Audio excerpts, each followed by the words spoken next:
Welcome back. In this video, we'll show you how to generate UUIDs directly in the browser using JavaScript. UUIDs are essential for uniquely identifying records, sessions, or devices. We'll use crypto get random values for secure randomness and format the output per RFC4122 v4. Let's jump into how it's done and what makes this approach compliant and efficient. A UUID is a 128-bit number, typically formatted as 36 characters, including hyphens. Version 4 UUIDs are randomly generated with specific bits set to mark the version and variant. Our task is to generate these reliably using the browser's crypto capabilities. Let's break down the code used to achieve this. We start with the UUID pattern that represents the format of version 4. Then, we replace characters 0, 1, and 8 using a function that injects randomness.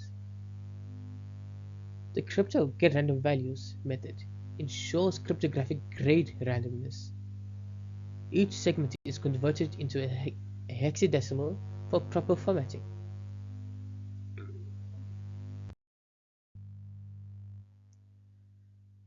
This method works by creating a template and then replacing key positions with securely generated values. Characters like 4 and 8 are used for UUID version and variant bits. We apply bitwise operations to ensure conformance with the UUID standard. It is compact, fast, and secure for client-side usage. Let's see the format in each action. Each UUID contains 5 sections, and section 3 always starts with a 4 for version 4. Section 4 starts with a 1 of 8, 9, A or B to indicate the variant. This ensures each UUID is both valid and unique.